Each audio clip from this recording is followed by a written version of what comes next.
Mudah-mudahan kita termasuk umat yang setia.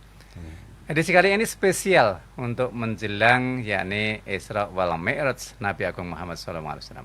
Yaitu hari ini kita bahas yang aktual, yakni mengenai Isra Mi'raj yang intinya adalah terpesona di Sidratil Muntaha. Wah, ini judul yang sangat mengagumkan. Saya yakin nanti pendengar pemirsa juga ada feedback untuk kami dan juga untuk pemirsa semuanya ke 6746352. Alhamdulillah pada sore hari ini telah hadir narasumber yang setia menemani pendengar dan pemirsa, yakni Kiai Khairil Amin Sarjana Agama Al-Hafiz. Kita sabar. Assalamualaikum Kiai. Waalaikumsalam warahmatullahi wabarakatuh. Gimana kabar? Alhamdulillah sehat Pak Karno. Alhamdulillah, mudah-mudahan ini Yai semangat penuh. Berarti nanti pendengar pemirsa juga lebih semangat lagi. Insya Allah. Iya. Kita sekarang melanjutkan terpesona di Sidratul Muntaha. Baik, bismillah. Assalamualaikum warahmatullahi wabarakatuh. Waalaikumsalam warahmatullahi wabarakatuh. Bismillahirrahmanirrahim. Alhamdulillahil qail subhanalladzi asra bi 'abdihi lailam minal masjidil harami ilal masjidil aqsa ilal masjidil aqsa alladzi barakna haulahu linuriyahu min ayatina innahu huwas samiul basir. Allahumma shalli ala sayyidina Muhammadin al-Fatihi lima ughliqa wal khatimi lima sabaq nasiril haqqi bil haqqi wal hadi ila siratikal mustaqim wa ala alihi haqqa qadrihi wa miqdarihil azim. Rabbi shrah li sadri wa yassir li amri wahlul 'uqdatam min lisani yafqahu qawli. Amin, amma ba'd. Kaum muslimin muslimat yang dimuliakan oleh Allah Subhanahu wa taala, para pecinta Radio Dais dan MAJT TV, juga jamaah Facebookiyah, YouTubeiyah ya, dan yang lain yang dimuliakan oleh Allah Subhanahu wa taala. Syukur alhamdulillah sore ini Allah temukan kita di satu majelis ilmu lewat udara. Alhamdulillah dalam keadaan sehat walafiat. Kita perlu mengekspresikan rasa syukur kita dengan mengucapkan alhamdulillahirabbil alamin. Dan lebih dari itu, alhamdulillah pula kita sudah masuk di bulan Rajab, dan ini adalah akhir-akhir daripada bulan Rajab yang tentunya kita harus memperbanyak bertobat, beristighfar, memohon ampun kepada Allah, karena ini adalah bulannya Allah. Dikatakan bahwa Rajab syahrullah wa Sya'ban syahri wa Ramadan syahru ummati. Rajab adalah bulannya Allah, Ramadan adalah bulannya Rasulullah. Sya'ban, Rajab adalah bulannya Allah, Sya'ban bulannya Rasulullah, dan Ramadan adalah bulannya umatnya Rasulullah sallallahu alaihi wasallam. Terlepas dari amaliyah-amaliyah yang mungkin dalam tanda kutip ada kontroversi, tapi yang jelas apa yang kita baca, kalimat-kalimat thayyibah ataupun zikir dan baca Quran, lebih-lebih bersolawat kepada Nabi, insya Allah semuanya akan mendapatkan amal baik dan mendapatkan pahala dari Allah Subhanahu wa taala. Puasa juga seperti itu, mau tanggal 1, tanggal 7, tanggal 27, mau 1 bulan penuh asal dikosongin 1-2 hari tidak apa-apa, atau mungkin juga Senin Kemis, atau mungkin juga bisa dibarengke dengan nyaur utang. Itu diperbolehkan dalam syariat. Monggo yang mau berpuasa di bulan Rajab mau tanggal berapa dipersilahkan. Nggih, karena yang jelas afdhalus siyami ba'da Ramadan syahrullahil muharram. Jadi afdolnya puasa setelah Ramadan itu adalah bulan-bulan yang dimuliakan ya. Bulan yang dimuliakan ada 4. Yang pertama Dzulqa'dah, yang kedua Dzulhijjah, yang ketiga Muharram, dan yang keempat ada di bulan ini yaitu bulan Rajab. Nah, di bulan Rajab ini itu juga ada yang istimewa, yaitu peristiwa Isra dan Mi'rajnya Nabi Agung Muhammad sallallahu alaihi wasallam. Yang menarik sore ini kita beri judul terpesona di Sidratil Muntaha. Kenapa ada terpesona di Sidratil Muntaha? Karena Rasulullah Shallallahu Alaihi Wasallam ketika dimi'rajkan oleh Allah, ya kita tarik kembali di peristiwa Isra dulu, bahwa Isra ini perjalanan darat ya dari Masjidil Haram menuju ke Masjidil Aqsa. Ini ada yang spesial juga tentang Isra ini Pak Karno. Yang pertama ya yang kita garis bawahi itu Allah memberikan informasi atau mengkisahkan Isra Mi'raj ini dengan mengawali dengan kalimat tasbih, yaitu subhana, maha suci. Itu supaya menunjukkan bahwa yang diceritakan itu betul-betul istimewa, luar biasa, dan di luar jangkauan akal manusia ya.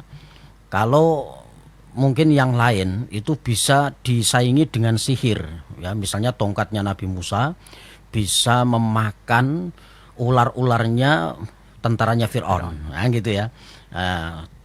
Menjadi ular, sana juga ular, ya. Tongkatnya Nabi Musa menjadi ular, memakan ular-ularnya tentaranya Fir'aun. Itu masih bisa disaingi kan sama sihir-sihir itu, ya. Tapi Isra Mi'raj ini tidak bisa disaingi oleh siapapun. Perjalanan yang sangat luar biasa dan di luar akal sehat. Kita mempercayai tentang Isra ini ada 3 macam, ya.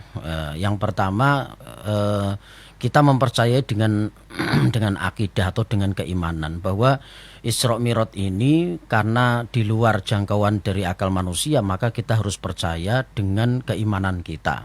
Karena percaya itu dasarnya ada 3. Pertama iman, karena akidah, ya. Dan yang kedua, orang percaya kepada sesuatu itu karena kebiasaan, ya. Saya sering sampaikan kebiasaan orang yang hamil itu adalah perempuan, ya. Maka kalau ada istri itu hamil, orang nggak kaget, oh namanya juga perempuan, ya. Tapi kalau laki-laki kok hamil itu hanya ada di Kerasakti, di film itu, ya. Nah, maka orang kalau ada suami istri kemudian istrinya hamil kan udah biasa, ya. Itu karena kebiasaan. Yang kedua, kita mempercayai sesuatu karena ilmu eksat, ilmu pasti, 1 tambah 1 2, 2 tambah 2 4 dan sebagainya. Yang terakhir, yang ketiga ini adalah tentang keimanan kita. Jadi percaya karena akidah, karena keimanan. Nah, percaya karena akidah atau dasarnya iman ini adalah salah satunya adanya peristiwa Isra dan Mi'raj. Dan itu sudah dibuktikan oleh Sayyidina Abu Bakar As-Siddiq. Maka beliau dijuluki As-Siddiq karena orang yang pertama kali membenarkan peristiwa Isra dan Mi'raj. Sayyidina Umar saja masih mengkeretkan dahinya, apa yo seperti itu. Walaupun akhirnya percaya juga seperti itu. Sayyidina Abu Bakar itu tidak pernah mikir apa-apa. Kalau yang sudah ngomong Rasulullah, iya seperti itu. Iya pasti beliau akan setuju dan tidak pernah membantah. Itu Sayyidina Abu Bakar. Nah, perjalanan yang luar biasa ini disebut Subhana Maha Suci Allah, gitu ya. Yang kedua bi'abdihi, ya, bi'abdihi hambanya. Bagaimana ketika Allah menyebut hambanya ini, Nabi Muhammad justru tambah bangga, ya, bahwa beliau itu bangga disebut abd atau hamba, ya. Ternyata level tertinggi itu adalah hamba, asal hambanya Allah, ya. Asal hambanya Allah itu level tertinggi, ya. Nah, kalau di hadapan manusia, kalau kita contohkan misalnya majikan sama supir misalnya. Supir, kalau supirnya Pak Presiden itu kan juga mulia kan? Bahkan mungkin lebih kaya daripada kita bahkan. Kalau supirnya presiden loh, ya. Itu kan juga ikut mulia, ya. Nah, ikut kerja dengan orang walaupun supir tapi kaya raya karena dia supirnya Presiden RI. Nah, kita sebagai hambanya hamba Allah, tidak main-main.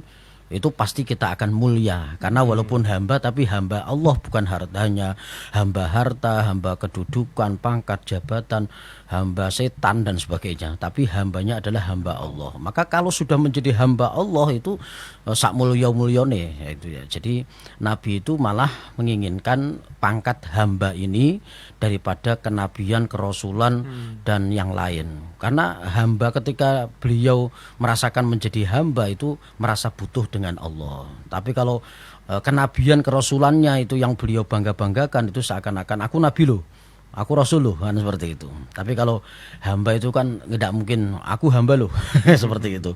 Nah, sehingga hamba ini menurut pandangan Islam itu justru kalau hamba Allah itu adalah level tertinggi seperti itu. Nah, kemudian setelah Isra selesai dari Masjidil Haram ke Masjid Aqsa. Ini juga ada yang menarik ini. Kenapa dari Masjid Haram ke Masjid Aqsa? Karena di Masjid Aqsa ini adalah ditanam para nabi dan rasul di Palestina.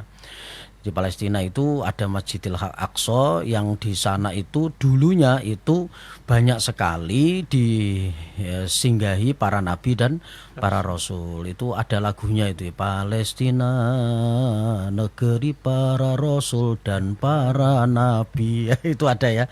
Itu kalau saat seperti ini sebaiknya sering diputar karena napaktilas sejarah tentang Masjid Aqsa, ya, tentang Isra Mi'raj. Ya, tempat suci umat Yahudi, Nasrani dan umat Islam. Ya, jadi lambang kerukunan semua agama samawi. Dulu itu baik-baik saja itu Yahudi, Nasrani. Itu baik-baik saja agama-agama samawi. Nah, kemudian Nabi itu singkat cerita dari Masjid Haram ke Masjid Aqsa itu sebetulnya bertujuan untuk napak tilas para sesepuh-sesepuhnya. Jadi nabi-nabi dan rasul-rasul yang senior sebelum adanya Nabi Muhammad, ada nabi-nabi yang pernah singgah di sekitar Palestina dan Masjid Aqsa. Sehingga Nabi napak tilas. Maka dari kita itu juga banyak sekali ulama-ulama yang sering mendatangi tempat-tempat yang pernah disinggahi oleh para ulama-ulama kita, para sunan, para wali gitu kan. Sehingga tempat pesanggrahan atau tempat-tempat dulu itu pernah sujud di situ, itu namanya apa itu? Ya, pokoknya pernah dia misalnya Sunan Kalijogo pernah misalnya jogo kali di situ, atau pernah bersinggah di situ, atau pernah sujud di situ. Misal Sunan Bonang misalnya ya, petilasan, ya, semacam petilasan. Itu kita sering mengunjungi ya, sebagaimana Rasulullah mengunjungi Masjidil Aqsa, karena dulunya para nabi dan rasul sebelum Nabi Muhammad itu berada di sekitar Palestina. Nah, seperti itu maka Nabi itu menghormati ya, li ta'zim dengan para seniornya Pak Karno. Nah, setelah itu beliau dipanggil oleh Allah Subhanahu wa taala. Ini ada yang istimewa juga. Ketika Allah perintahkan kita untuk zakat, itu perintahnya di bumi. Ketika Allah perintahkan kita untuk puasa, perintahnya di bumi juga. Ketika Allah perintahkan kita untuk berhaji, perintahnya di bumi juga. Tapi ternyata ketika Allah menginginkan kita itu untuk sholat, maka Allah langsung ingin Nabi Muhammad naik bertemu dengan Allah. Dan di Sidratil Muntaha inilah terjadi dialog antara Allah dan Rasulnya, yaitu Nabi Muhammad SAW. Yang ingin saya sampaikan dari judul terpesona di Sidratil Muntaha itu karena Nabi Muhammad ditawarin Pak Karno sama Allah. Nabi Muhammad, ya Rasulullah, wahai Muhammad, engkau tetap ingin di sini apa mau turun ke bumi lagi? Ya, kalau engkau mau turun ke bumi lagi, saya persilahkan. Engkau sudah enak di sini, kamu sudah aku gembirakan. Ya, jadi Nabi itu karena pada saat itu kan amul husni, jadi tahun duka cita. Banyak yang meninggal dunia dari yang dikasihi, yang disayangi oleh beliau, ya pamannya, ya kakeknya, ya ibunya, maka istrinya juga Khadijah itu. Maka Nabi refreshing yaitu disenangkan oleh Allah sampai Sidratul Muntaha. Ini tidak ada loh satupun yang sampai ke Sidratul Muntaha selain Nabi Muhammad. Maka kan ini sangat istimewa gitu ya. Maka ditawarin, kamu tetap di sini apa mau turun ke bumi? Maka Nabi menjawab, ya Allah, saya mau turun, saya akan ketemu dengan hamba-hambamu, saya akan ketemu dengan umatku, saya akan menyampaikan risalah-risalahmu, saya akan mengajak orang kepada kebaikan, akan aku selamatkan umatku. Nah, maka akhirnya diberikan bekal oleh Allah supaya melaksanakan rangkaian ibadah sholat yang asalnya 50 waktu menjadi 5 waktu. Nah, pada saat di sini diterangkan ketika bertemu dengan Nabi Ibrahim pertama, itu Nabi Ibrahim bertanya, wahai Rasulullah, apa oleh-oleh yang engkau dapat dari Sidratul Muntaha bertemu dengan Allah ya? Maka Nabi Muhammad menjawab, aku diperintahkan untuk sholat 50 waktu. Nabi Ibrahim diam saja. Jadi Nabi Ibrahim ini adalah Nabi yang tidak pernah bantah protes sama sekali, tidak. Sampai Nabi Ismail pun akan disembelih kan, itu juga akhirnya juga dilaksanakan. Ujian terbesar beliau, tapi tidak pernah namanya bantah, nawar juga tidak pernah. Tapi pada saat di lantai berikutnya, di langit berikutnya gitu ya. Di sini diterangkan di lantai 6, di langit 6 itu ya. Itu bertemu dengan Nabi Musa. Nabi Musa ini memang sering dialog dengan Allah ya, wa kallamallahu Musa taklima, bahwa Nabi Musa itu sering berdialog langsung, bercakap-cakap dengan Allah dengan sesungguhnya. Sehingga ketika bertemu dengan Nabi Musa bertanya, "Ya Rasulullah, oleh-oleh apa yang kau dapat dari Sidratul Muntaha dari Allah?" Maka Nabi Muhammad menjawab, perintah sholat 50 waktu. Nah, Nabi Musa itu bukan hasud atau bukan iri gitu ya. Karena Nabi Musa ini menerima banyak kabar, Pak Karno. Menerima banyak kabar antara lain ini ya. Yang pertama, bahwa umatnya Nabi Muhammad ini nanti akan lebih banyak masuk ke surga daripada neraka. Nabi Musa itu mendengar itu menangis. Tapi menangisnya bukan karena hasud iri, bukan. Tapi Nabi Musa menangisi umatnya. Umatku itu satu, yang pertama itu tidak begitu banyak, tidak sebanyak umatnya Nabi Muhammad. Jadi Nabi Muhammad ini umat yang terakhir, tapi umatnya terbanyak. Buktinya sampai sekarang kan memang belum kiamat, sehingga umatnya Nabi Muhammad tambah terus kan. Nah, jadi umat terbanyak itu sebetulnya Nabi Muhammad. Nabi Musa itu nangis. Yang pertama, umatnya tidak sebanyak Nabi Musa.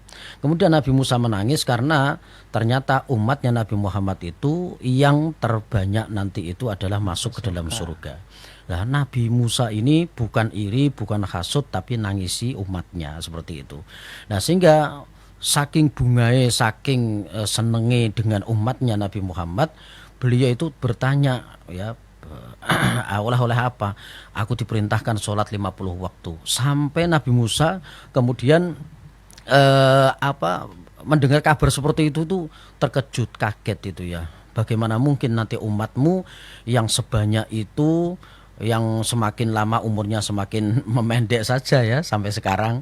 Ya Allah ya, kalau dulu kan 1000 tahun, 900 tahun, 400, Nabi Ibrahim itu sekitar 400-an tahun, Nabi Nuh 950 tahun, Nabi Adam 1000 tahun, Nabi Musa juga ratusan tahun. Nah, Nabi Musa ya tahu itu juga. Nah, nanti umatmu ini tidak akan kuat gitu ya, ibadahnya nggak bisa lama gitu ya. Nabi Musa itu satu sisi menangisi umatnya, satu sisi menangisi umatnya Nabi Muhammad. Nanti tidak akan kuat, minta keringanan sama Allah. Nabi Muhammad juga sama Nabi dan Rasulnya tidak mungkin ada hasud, iri dan sebagainya. Bukan mau menjerumuskan Nabi Muhammad, pasti ini akan membantu, justru membantu.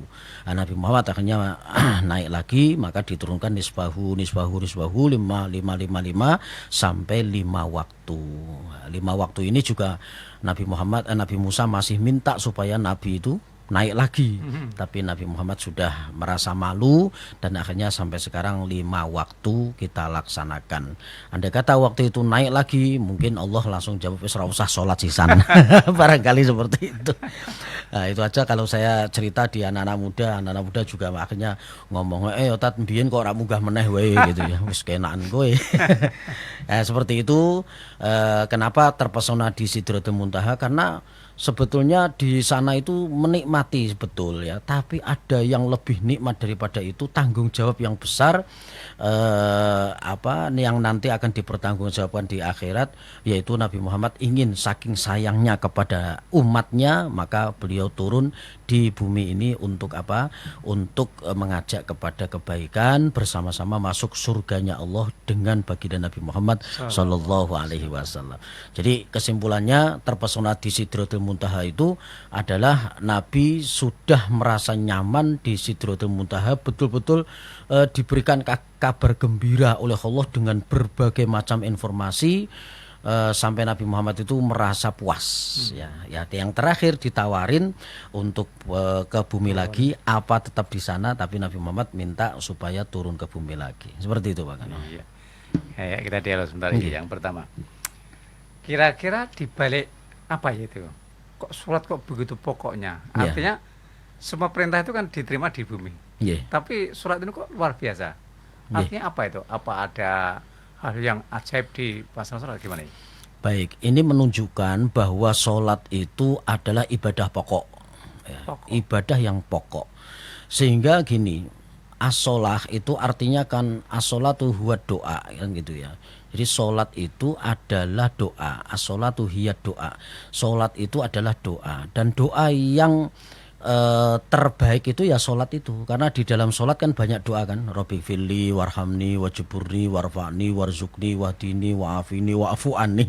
Satu gerakan sholat saja 8 doa. Itu belum Fatihahnya ihdinas siratal mustaqim. Nanti ada doa lagi, Allahumma ba'id baini wa baina khotoya, bagi yang membaca iftitah itu ya. Ada lagi doa kunutnya, Allahumma dini fiman hadaitu afini fiman afait. Dan masih banyak lagi pujian-pujian kepada Allah, tasbih, tahmid, takbir, ada semua di dalam sholat. Sehingga doa yang terlengkap itu ada di dalam sholat. Dan yang kedua, tidak hanya itu saja ya, di dalam sholat itu terjadi dialog antara hamba dengan Tuhannya. Sering kita ceritakan ketika kita membaca Fatihah Alhamdulillahirabbil alamin, Allah menjawab dengan kalimat hamidani abdi, hambaku memujiku, dan sampai waladhdallin itu masih terjadi dialog. Nah, rasakan bahwa kita sedang dialog dengan Allah, nanti sholat kita akan nikmat, akan nyaman. Nah, yang ketiga itu bisa mencegah dari perbuatan keji dan mungkar. Ibadah yang lain belum tentu, tapi sholat bisa mencegah perbuatan keji dan mungkar. Kenapa? Ya, karena untuk orang yang sholatnya khusyuk, orang yang sholatnya itu benar-benar dirasakan, dia pasti takut dengan Allah. Mau maksiat itu malu Pak Karno. Lah aku bedino Allahu Akbar muji Gusti Allah, pasrah karo Gusti Allah. Masalah rezeki ya tak pasrahke Gusti Allah, kok isih korupsi seperti itu gitu ya. Saya itu takut kepada Allah dengan kita membaca dari doa-doa itu, kalau diresapi betul itu isinya seperti itu. Nah, dia maksiat itu sebetulnya malu. Nah, sholat itu maknanya ketika kita praktekkan dalam kehidupan sehari-hari itu luas sekali. Nah, maka karena sholat ini adalah pokok daripada ibadah gitu ya, bahkan as-sholatu imaduddin kan, sholat itu adalah tiangnya agama. Loh nak tiangi itu kok ambruk, semuanya jadi ambruk. Faman akomaha fakot akomadin waman tarokaha fakot hadamaddin, kan seperti itu. Nah, kalau sholatnya itu amburadul, nggak karu-karuan, ya akhirnya yang lain juga ikut amburadul, ngomongannya rusak, dengan orang itu enak saja kalau ngomong ya ceplas-ceplos, nggak takut dosa, mau apa-apa juga karena nggak sholat. Tapi dengan sholat insya Allah bisa mencegah. Kita lihat orang yang ahli sholat, wajahnya ketika dia membasuh muka, wajahnya berseri-seri walaupun hitam tapi manis. Seperti itu. Artinya pasti ada ketenangan. Apa termasuk merupakan barometer yang namanya manusia begitu, Ustaz? Betul, ini tolak ukur daripada manusia baik atau tidak. Bahkan ini yang membedakan antara umat Islam dengan orang kafir, itu adalah sholatnya. Kan seperti itu. Sak beling-belingi wong itu kalau masih sholat, itu artinya Allah masih menjaga. Pasti Allah akan memberikan dia itu husnul khotimah, insya Allah. Jadi guru saya juga pernah menyampaikan, asli nih wong kuwi kabeh kuwi nek gelem sholat. Dadi wong Islam gelem sholat itu matine mesti husnul khotimah. Lah kalau ada dosa-dosanya kiai, siapa yang nggak punya dosa gitu katanya. Jadi gelem ngibadah sholat, insya Allah matine husnul khotimah. Api akhirnya ini maksudnya ya menjalankan sholat itu, karena sholat itu tiangnya agama itu. Jadi selagi dia itu masih sholat, dia kan masih muslim, ya kan. Nah, kalau dia itu meninggalkan sholat, kemudian hatinya itu menentang, itu sudah kafir loh sebetulnya. Walaupun KTP-nya masih Islam. Walaupun orang-orang tahu pokoknya Islam disolati, tapi mungguhi Gusti Allah kan tidak tahu. Kalau dia itu menentang, meninggalkan sholatnya karena menentang Allah, nyepelekan, itu bisa kafir. Tapi kalau dia hanya malas-malesan karena kangkung gitu ya, itu masih muslim tapi fasik. Ya, fasik itu melakukan dosa besar, tapi belum kafir. Tapi bagi orang yang menentang ya, nggak mau sholat tapi menentang, itu sebetulnya di hadapan Allah sudah kafir. Loh, seperti itu. Maka sholat menjadi cagae agama, kan seperti itu kan. Sholat wa imaduddin. Tapi apa benar katanya orang yang meninggalkan sholat dengan sengaja itu merupakan lebih dosa besar daripada zina? Saya pernah baca juga itu, betul enggak? Iya. Jadi kan ada targhib wa tarhib itu ya. Targhib ini nyeneng-nyenengake pakai goin, kalau tarhib pakai ha itu adalah memberikan peringatan. Itu peringatan keras. Peringatan. Jadi sebetulnya tidak sesungguhnya ya, tetap saja yang berzina, yang dosanya besar-besar itu ya tentunya hukumannya di sana saja itu harus dirajam, harus lebih besar kan seperti itu. Nah, cuman ini karena pokok agama sehingga juga penekanannya kan memang dalam sekali ya, lebih keras lagi ya, muhimmah ya, sangat penting sehingga ketika hanya diperintahkan saja tidak tegas perintahnya, akhirnya orang menyepelekan, atau ancamannya hanya ringan saja, orang pasti juga akan menyepelekan. Maka sholat wajib yang 5 waktu yang sudah dapat diskon dari 50 menjadi 5, jangan dientengke lagi seperti itu. Memang itu ada penekanan agar jangan sampai dikatakan namanya sholat tadi pokok. Betul. Ya, para pertanyaan dulu ya. Ya, pendengar bisa kita jeda sejenak, jangan lupa nanti sesi kedua kita tunggu di 6746352. Kita dengarkan satu nada berikut ini.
Masjid Agung Jawa Tengah kini hadir dengan berbagai pelayanan dan fasilitas yang membanggakan.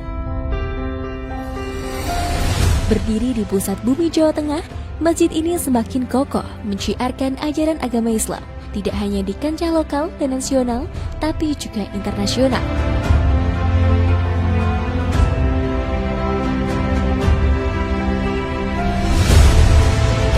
Mengikuti perkembangan dan kebutuhan masyarakat, Masjid Agung Jawa Tengah mempersembahkan sebuah lokasi yang mengantarkan, lokasi yang membekali untuk ibadah yang suci, manasik haji dan umroh Masjid Agung Jawa Tengah.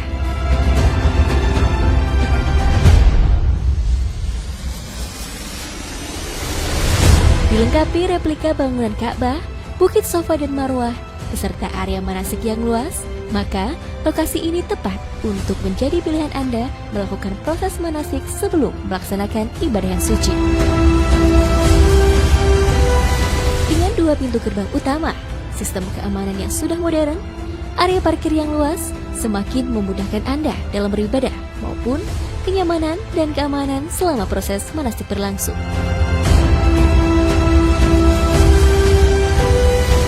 Hal penting lainnya adalah kemudahan akses untuk penginapan Hotel Geraha Agung, akses oleh-oleh Semarangan dan Jawa Tengah, tempat beribadah yang nyaman, juga akses wisata kota Semarang untuk sekedar memanjakan mata, menikmati hamparan kota dari atas menara. Tentunya, ini semua demi pelayanan yang mengedepankan kepuasan Anda sebagai pelanggan.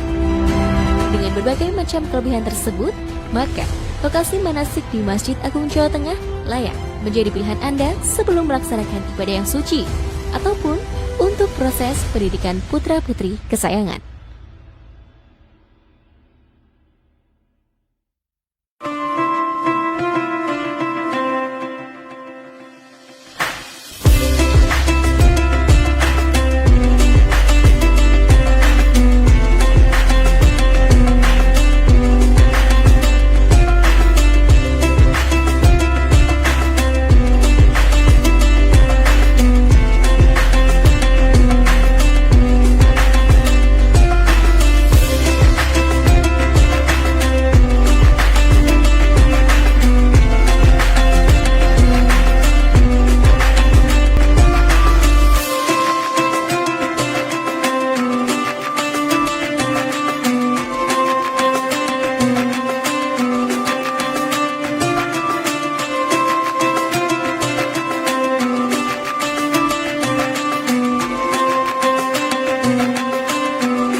Masjid Agung Jawa Tengah merupakan masjid termegah dan teristimewa yang bergaya arsitektur perpaduan Jawa, Timur Tengah, dan Yunani.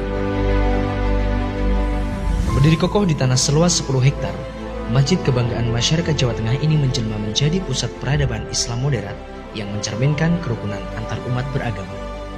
Alhamdulillah, kita kembali di 107,9 MHz dan juga MAJT TV. Dan juga ini live Facebooknya MAJT TV dan juga Radio Dais serta channel YouTube-nya MAJT TV. Monggo, sekarang waktunya pendengar pemirsa, monggo yang mau pun live kita beri kesempatan dulu. 674 6352. Tadi kita berbicara yang masalah aktual, yakni Isra wal Mi'raj. Kemungkinan ada yang lain, monggo 674 6352. Kita beri kesempatan yang pun live dulu.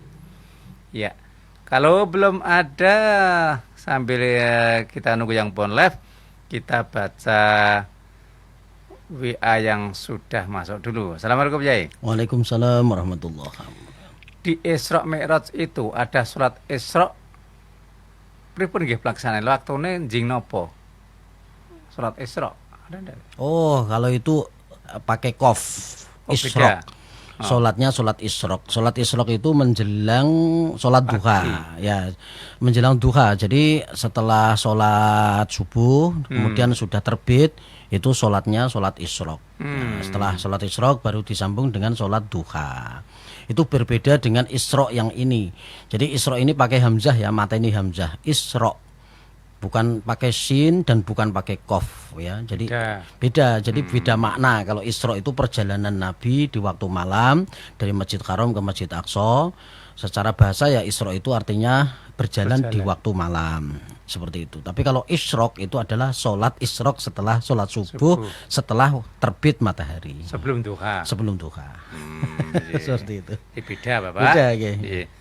Ya, monggo 674 6352 kita beri kesempatan lagi, ya. Dari Agam di Karangawen. Assalamualaikum Yai. Waalaikumsalam warahmatullahi. Ada orang kalau sholat ikut makmum, tapi wong itu ngenengke, jadi imam. Lalu jamaah, si makmum sah ndak itu? Ya, Mungsuwe. Itu hukumnya makruh, ya. Oh. Jadi makmum itu ketika imam dengan yang dia benci itu hukumnya makruh. Jadi harusnya nyari yang imamnya itu bukan musuhnya dia. Tapi wong bermusuhan itu juga jelek ya. Boleh ya. Sama saya Tapi selama. ketika ada orang itu yang kepergok kemudian yang makmum itu loh imamnya kok kuwi wonge dan sebagainya seperti ini dan itu maka hukumnya jadi makruh gitu ya. Makruh itu belum sampai haram. Wis kepergok ya wis dilakoni. Tapi pahalanya lebih banyak daripada makruhnya sehingga tetap saja berpahala Jamaah sampai ya? 27 derajat berjamaah gitu. Tapi hukumnya waktu Allahu Akbar kan rak patek tetek. Misalnya imamnya waladhdallin, meh muni amin bareng ngrang-ngrang gitu. Mungkin amin. Karena jengkel, karena nesu. Suwe. Lah itu. Jadi makruhnya itu karena gitu mengurangi keikhlasan. Di situ. Waladhdallin muni amin itu rak patek ikhlas. Kenapa? Karena musuhnya seperti itu. Ya kalau bisa janganlah. Sama Ya. Islam udah prinsip sih. Apalagi sama jamaah masjid musola ya. Iya, Itu kan itu kabarnya sering ketemu tahlilan, kenduren bareng gitu ya, harusnya rukun kembali. Persentase ketemu Ini fadilahnya berjamaah kan seperti itu Pak Kano. Iya. Setelah itu ketemu rukun meneh, sering ketemu lagi. Iya. Ya, sekarang dari Pak Somad Blansir, matur nuwun. Ya, matur nuwun. Assalamualaikum Yai. Waalaikumsalam warahmatullahi. Bari tanglet salat tahajud 4 rakaat salam ping kalih nika angsal mboten. Oh. Patang rakaat Rakaat salam. Ya. Jadi gini, dasarnya itu adalah sholatul laili mathna mathna. Sholat malam itu dua-dua.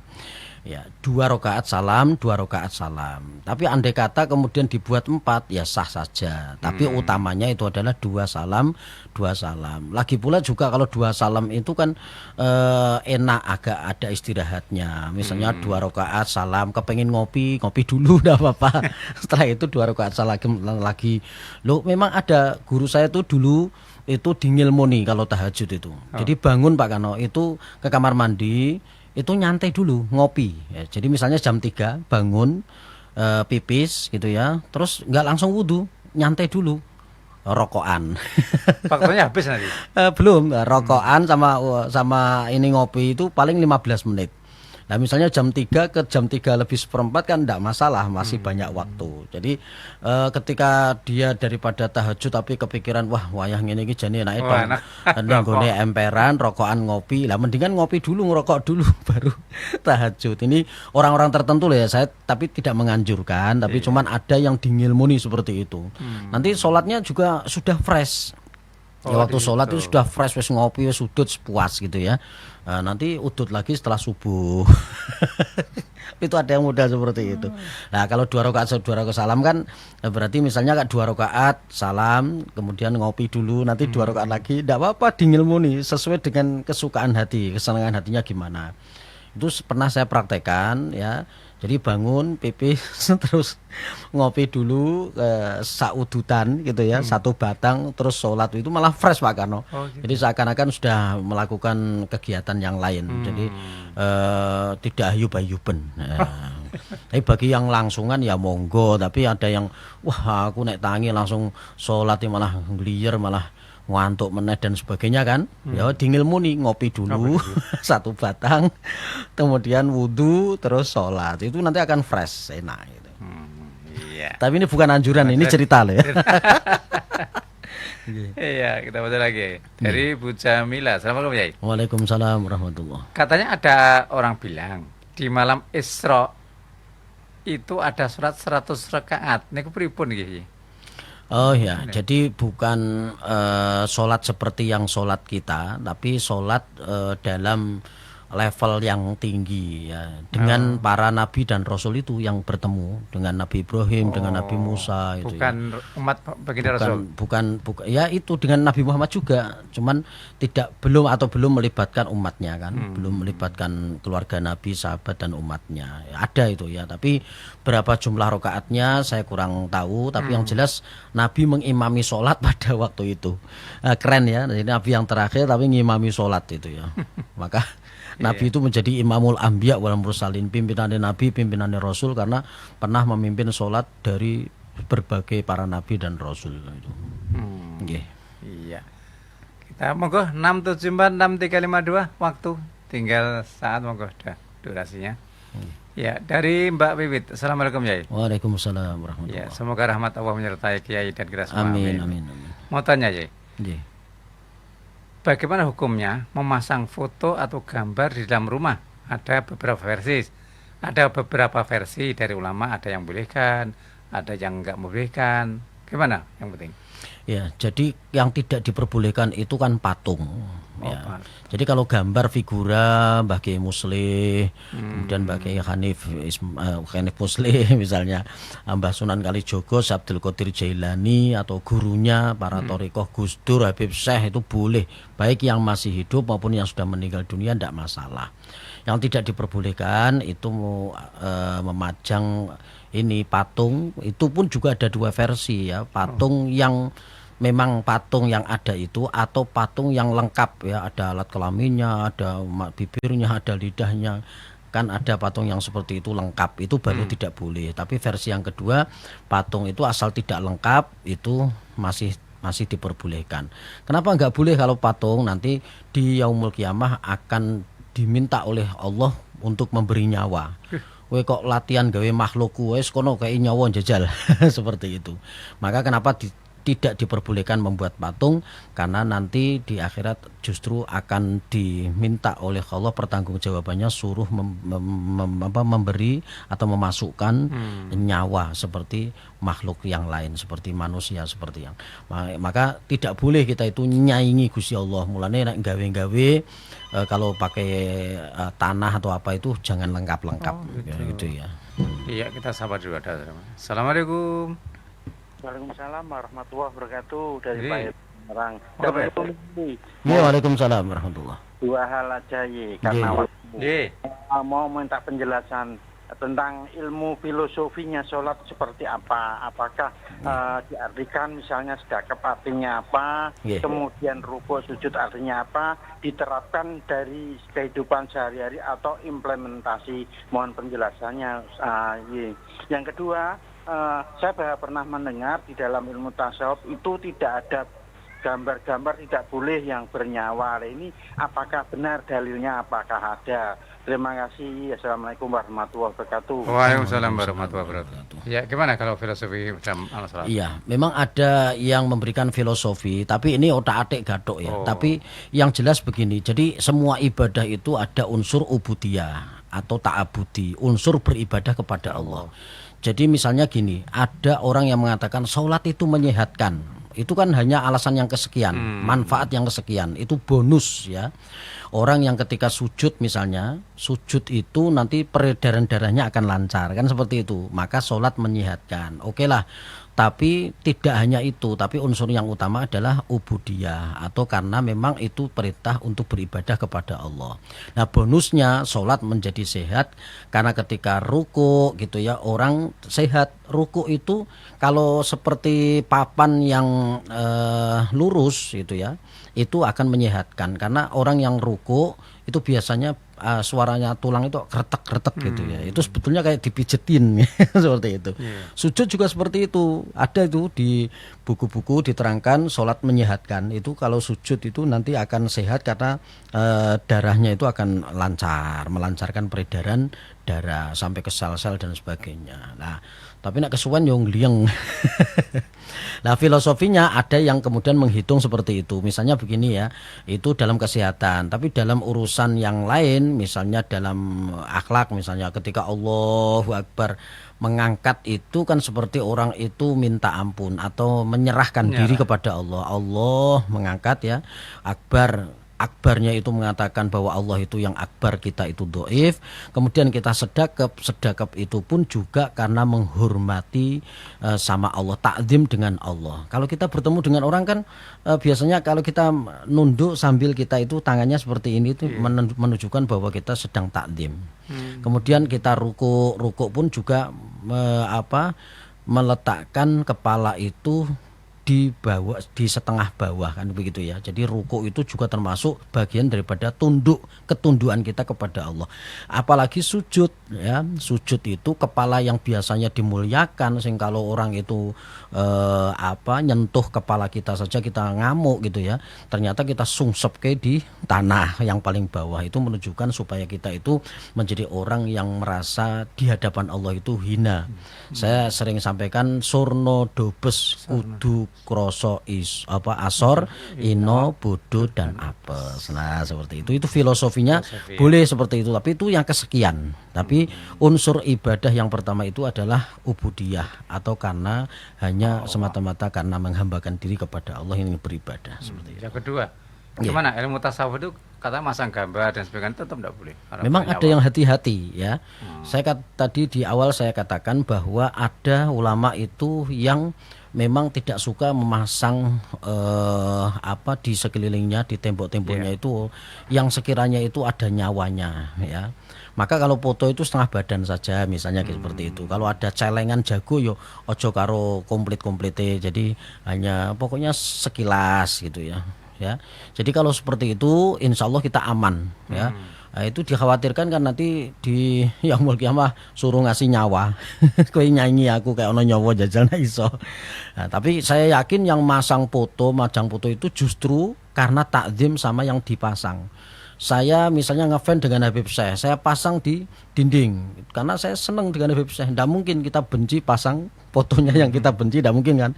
Bila perlu kalau ada kita injak-injak, Nah, kita pasang Mbah Kiai Muslih Mragen misalnya itu karena kita kagum sama beliau, guru kita. Saya kira kalau batasnya itu adalah takdim gitu ya, alasannya itu adalah karena hormat, itu malah justru dianjurkan. Saya kira tidak masalah. Entah dia itu orang sufi, entah orang fuqaha, entah orang biasa, itu lah monggo. Karena dasarnya cinta. Cinta itu tidak memerlukan dalil. Seperti itu. Ya, satu lagi nih, dari Pak Nasrullah nih. Tapi maksudnya saya tidak tahu. Mau tanya ya. Saya karyawan pabrik di masa pandemi ini sholat Jumat 2 kali. Bagaimana hukumnya? Maksudnya 2 kali? Itu 2 shift itu. Karena jaga jarak jadi masjidnya tak muat. 2 kali 2 shift. Iya. Gimana kalau itu ada itu ya di Mangkang itu ya. Saya pernah khutbah di sana. Terus? Tapi sebelum diadakan 2 kali itu ya. Jadi 2 season itu, yang pertama seperti biasa jam 12 mulai setengah 1 selesai. Yang kedua itu jam 1 kurang 15. Jadi jam 12 lebih 45. Itu kloter kedua itu. Kenapa? Karena itu pabriknya itu karyawannya banyak Pak Kano. Nah, sementara kita tetap melaksanakan prokes. Sehingga akhirnya dibagi 2. Nah, itu sudah pernah dibahas di Basul Masail, itu boleh diperbolehkan. Asal khotibnya jangan yang tadi. Dan yang khotib baru tidak atau belum khutbah di tempat lain. Kalau sebelumnya sudah Jumatan khutbah di tempat lain, di situ golek duit berarti. Iya, seperti itu. Jadi sekali lagi kita tandaskan itu ada ya. Ini barangkali yang tanya itu juga ngerti kalau saya ngerti. Karena tadi barusan dibahas di grup ya. Jadi di satu tempat pabrik karyawannya begitu banyak, kalau tidak menerapkan protokol kesehatan itu kan pelanggaran. Sementara kalau diterapkan ternyata tidak muat. Ya, kalau tidak muat maka dibuat 2 kloter. Kloter yang kedua dengan catatan yang belum Jumatan, baik khotibnya maupun jamaahnya. Baru semua pokoknya. Ya baru semua gitu ya. Engko apa ada khutbah 2 kali itu orangnya juga sama. Itu nggak boleh, itu namanya berarti memperbarui sholat ya. Ta'addud gitu. Jadi atau tidak boleh mengulang tanpa alasan. Itu kan tidak ada alasan yang darurat, mau cari yang lain masih bisa. Seperti itu Pak. Ya. Jadi boleh asal baru semua. Ya, terima kasih atas waktunya. Mudah-mudahan yang kita bincangkan manfaat untuk kita semua ya. Ya, sama-sama. Amin. Pendengar bisa mengerti bincang-bincang saya dengan Yai Khairil Amin Sadsedangkan Al-Hafiz tentang yakni terpesona di Sidratul Muntaha dalam menyongsong yakni Isra wal Mi'raj Nabi Muhammad SAW. Mudah-mudahan kita lebih semangat lagi untuk menjelang Isra Mi'raj ini, karena perintahnya adalah sholat. Dan akhirnya saya Karno terima kasih atas kebersamaannya dan maaf atas khilafan. Kita akhiri. Wassalamualaikum warahmatullahi wabarakatuh.